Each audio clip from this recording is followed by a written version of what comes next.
Hello and welcome back. So I've had a lot of questions about these two 6x6s here.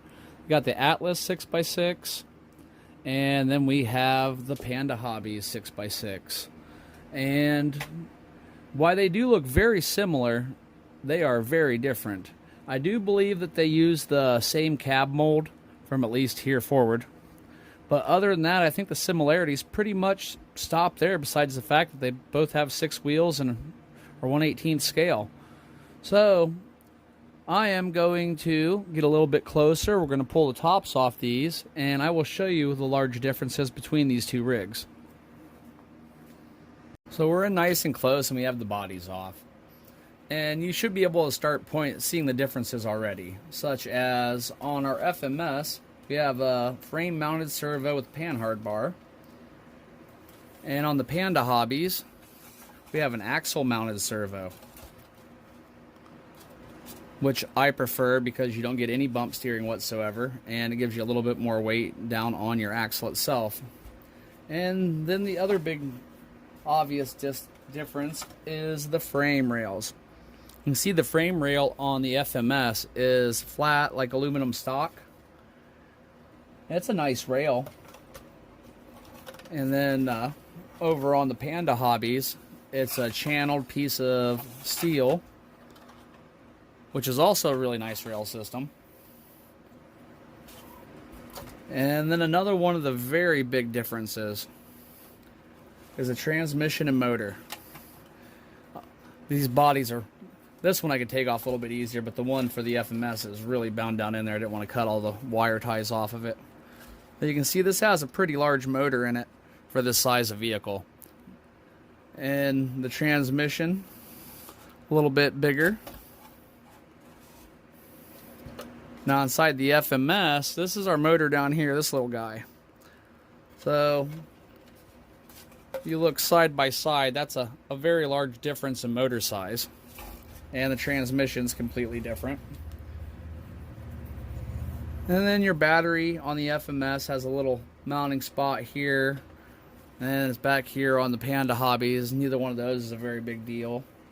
You can see with your FMS receiver ESC combo is quite a bit different than the one that comes in the Panda Hobbies as well. The one in the Panda Hobbies has the third channel that the FMS does not, so you can turn the lights on and off at the third channel.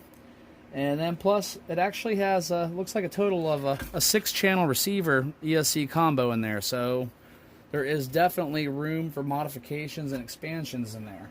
Even if it's just lighting, you could use all those ports for lighting if you wanted. Keep them on all the time and then move your channel 3 to something else, like another servo for a winch or something. And you can see the bumpers are completely different. I do like the bumper on this one better. The Panda Hobbies sets a little low and it gets hung up easy. I'm going to be changing that around a bit. And then we get on to the suspension. You should be able to see right off the bat and clearly the difference in shocks. You've got these little tiny, almost SCX 24 style shocks on the FMS. And you've got these much larger aluminum body oil-filled shocks on the Panda Hobbies.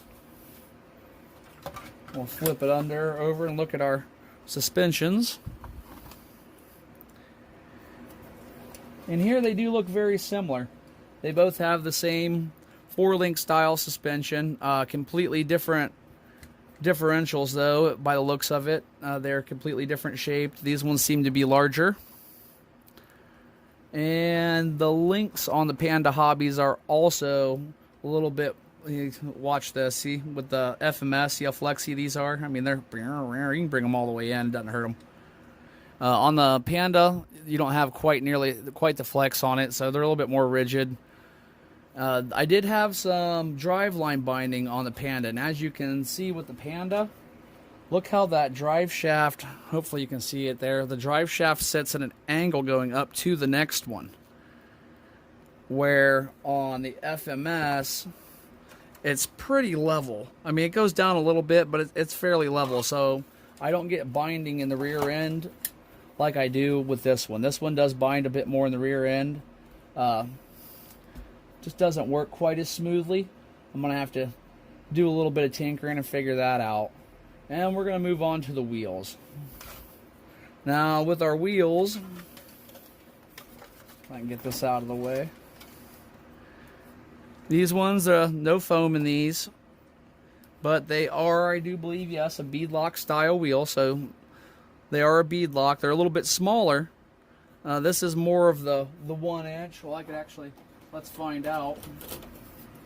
Got a set of calipers here.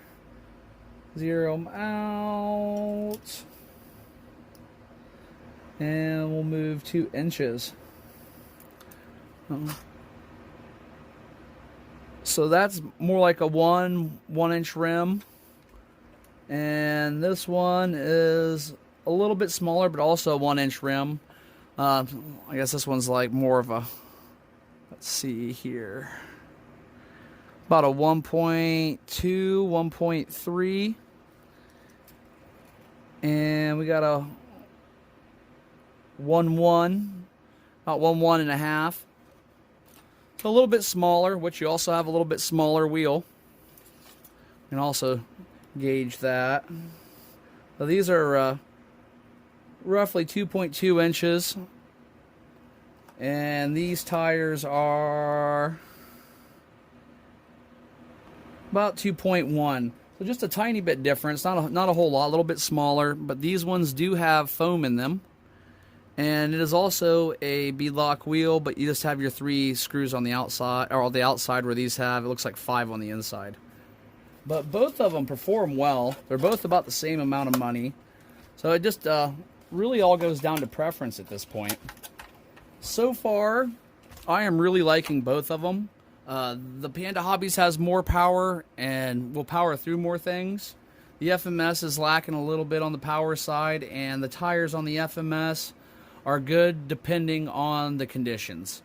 If you get them in like a sandy, muddy situation, they don't go anywhere. They just pack up and don't clean.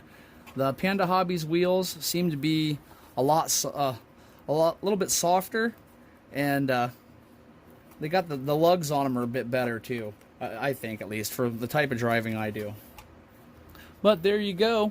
You wanted to see the difference between the FMS and the Panda Hobbies Tetra? There it is. I hope you enjoyed, and I hope to catch you on the next video. Have a great day, everyone.